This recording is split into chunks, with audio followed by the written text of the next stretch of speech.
Certamente você já conhece as basílicas de Roma, né? Elas estão lá desde os primeiros séculos do cristianismo. E também você deve conhecer tantas outras igrejas históricas que lá existem. Mas eu te pergunto, você conhece as igrejas modernas de Roma? Aquelas que foram construídas depois do Concílio Vaticano II? Se você não me conhece, eu me chamo Tobias Bonk Machado, sou arquiteto sacro e hoje, aqui no canal Comunidades Católicas, eu te convido a conhecer um pouquinho mais deste tema. Vem comigo!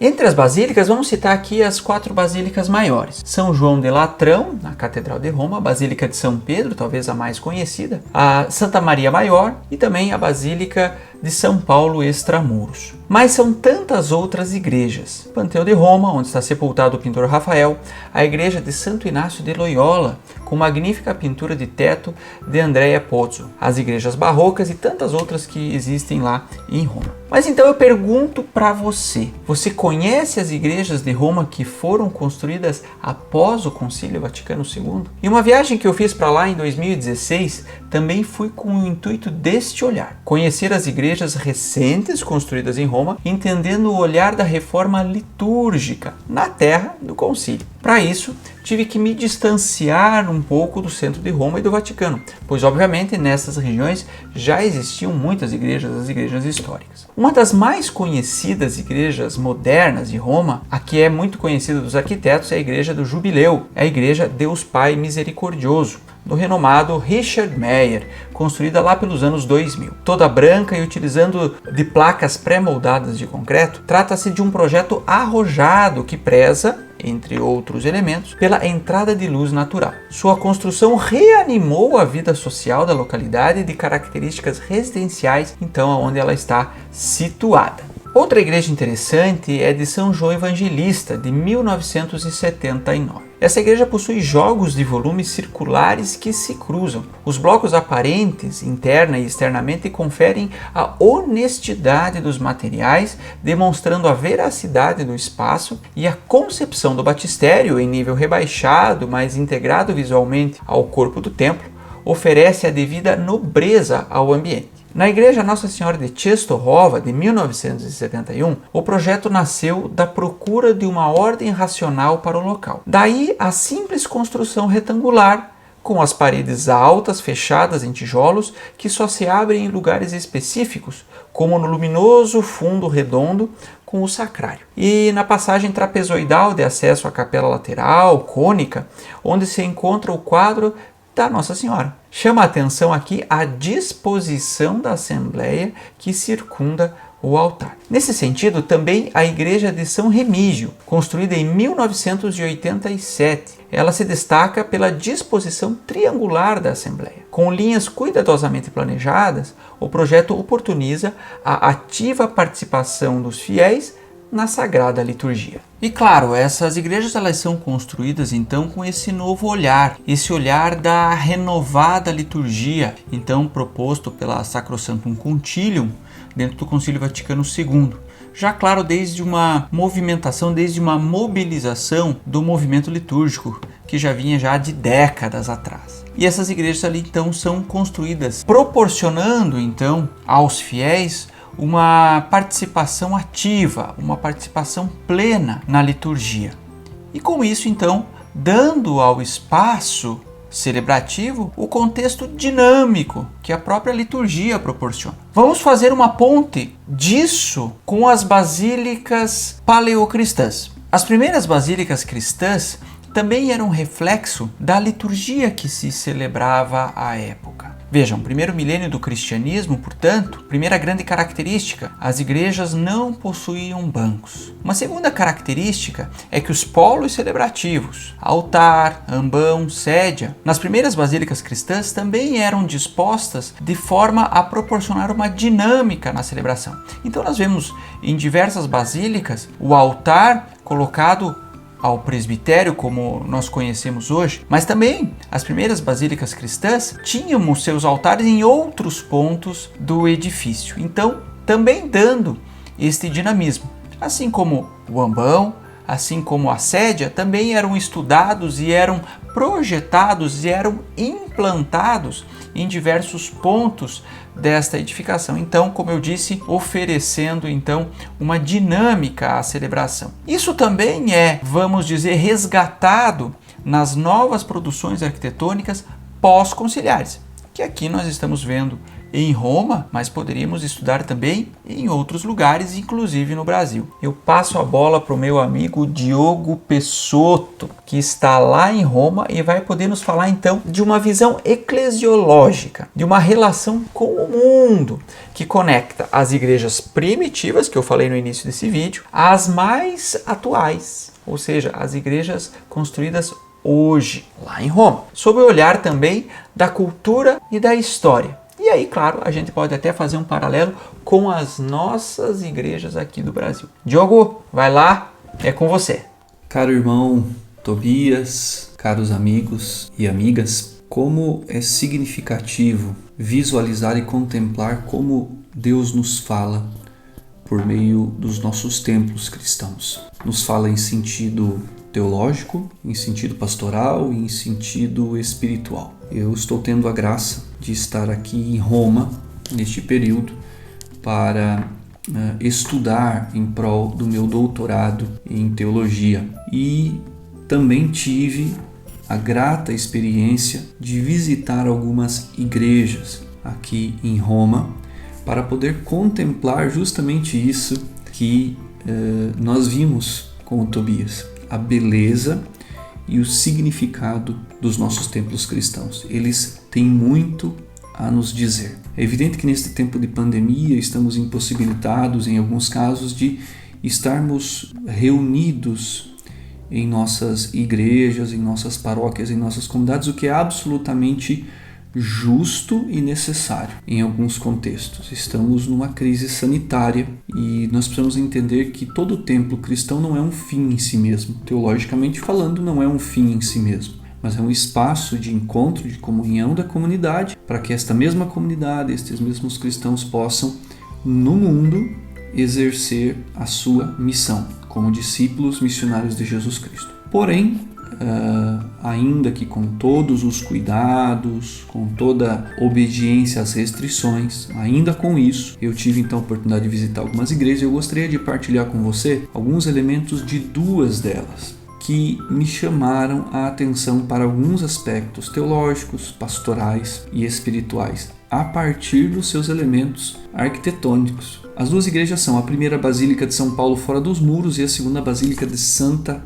Sabina. Com relação à Basílica de São Paulo fora dos muros, é nesta basílica que estão presentes os restos mortais do apóstolo Paulo, que foi morto em Roma. Esta igreja é uma das 4 basílicas papais aqui de Roma, ao lado da Basílica de São Pedro, da Basílica de São João do Latrão, que é a catedral da Diocese de Roma, e da Basílica de Santa Maria Maior. Ao longo da história, esta basílica foi sendo embelezada a pedido de diversos papas. Porém, no ano de 1823, ela foi acometida por um incêndio que a destruiu quase que por completo. Com o auxílio financeiro do mundo católico e também do mundo não cristão, foi possível então reconstruí-la e dedicá-la no ano de 1854. E nesta basílica há 2 elementos que eu gostaria de partilhar contigo e que você vai poder então visualizar nestas imagens. O primeiro diz respeito ao estilo da edificação da Basílica de São Paulo fora dos muros, que contempla uma nave central e 2 outras naves laterais que se dividem em outras 2.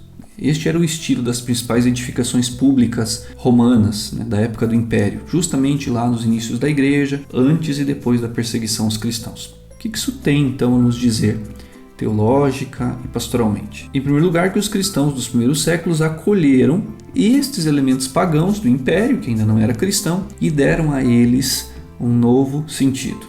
Conferiram a eles um novo sentido. Nesse caso, tomaram o estilo arquitetônico do Império Romano, que era pré-cristão, era pagão, e de fato esse mesmo estilo se tornou então cristão, se tornou um estilo arquitetônico cristão.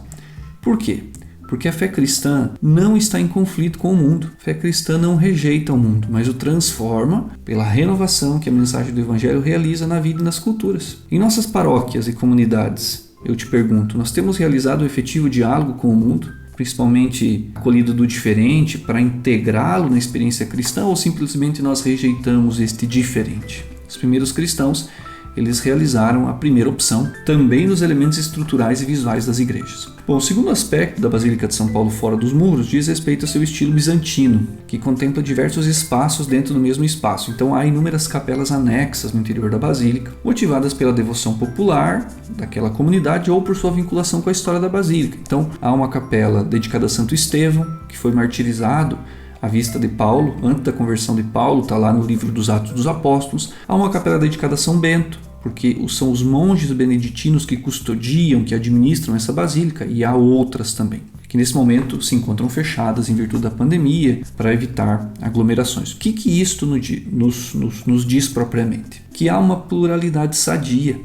e necessária na igreja, que deve ser cultivada sempre na comunhão e nunca na exclusão. É verdade que as igrejas contemporâneas, especialmente pós-Vaticano II e já antes ainda, pós-Concílio de Trento, elas deixaram de utilizar este expediente de construir várias capelas anexas no mesmo espaço. Algumas de nossas igrejas ainda permanecem com esse estilo. Mas por que isto foi sendo abandonado ao longo do tempo? A fim de motivar os cristãos a estarem centrados no altar, que significa o próprio Cristo. Porém, é importante e interessante notar, uma adequada pluralidade de experiências pode convergir, pode concorrer para a edificação de uma comunidade. E é esta lição que nós aprendemos. Não focalizarmos nos devocionismos, eles não são o centro. Estas capelas, ao modo de um estilo arquitetônico, não são o centro, mas o centro é o altar, que é Cristo.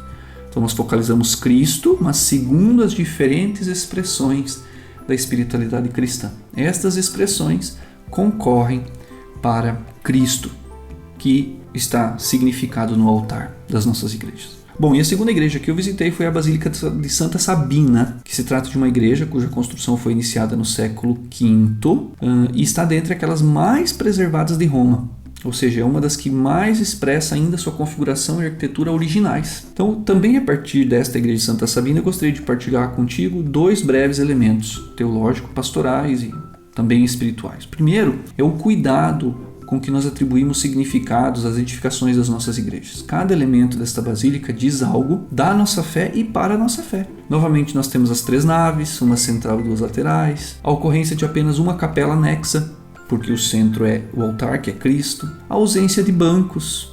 Veja que interessante, que é uma invenção quase contemporânea para enfatizar que a igreja não é lugar de acomodação, entre aspas, mas é lugar de comunhão para a missão, que ocorre fora, que ocorre no mundo, que ocorre na sociedade. E os detalhes desta basílica, que falam por si só, como a porta, por exemplo, entre o adro e a nave central, que narra os principais episódios da Escritura. De tudo isso, nós aprendemos algo muito importante, que os nossos templos, as nossas igrejas, mas também os nossos projetos pastorais, as nossas atividades pastorais, evangelizadoras, devem ser permeadas de significado. Sejam estes significados visuais, auditivos, táteis, etc.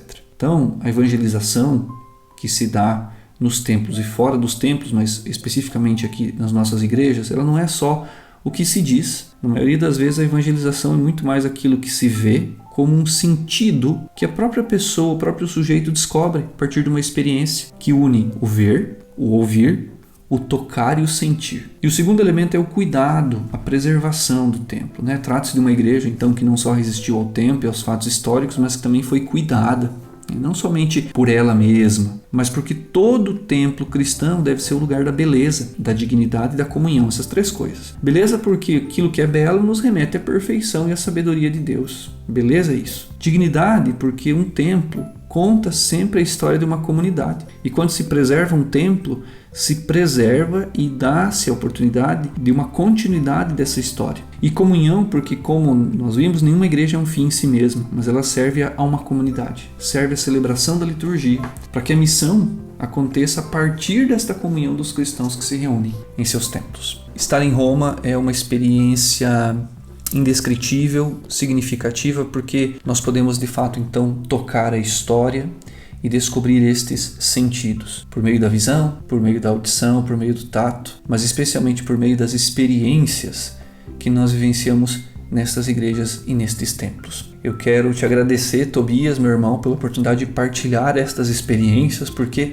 nada mais urgente hoje do que nós fomentarmos e motivarmos um movimento de resgate dos significados e dos sentidos dos nossos templos cristãos. E mais urgente ainda é vincular a arquitetura sacra, estes sentidos arquitetônicos com a teologia, com a pastoral, com a espiritualidade, enfim, com a evangelização.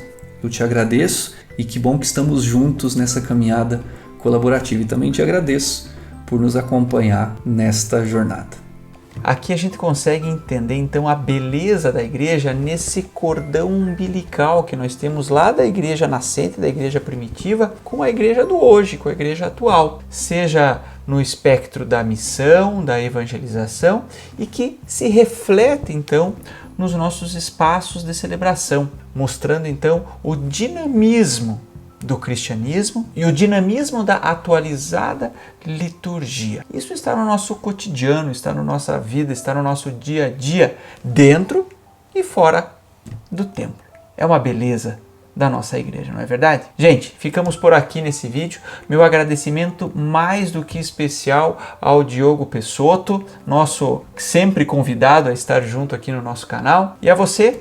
Convido para que curta, compartilhe esse vídeo, siga-nos em nosso canal Comunidades Católicas. Estamos sempre trazendo informações relacionadas aí ao espaço celebrativo litúrgico. O meu muito obrigado e até o próximo vídeo.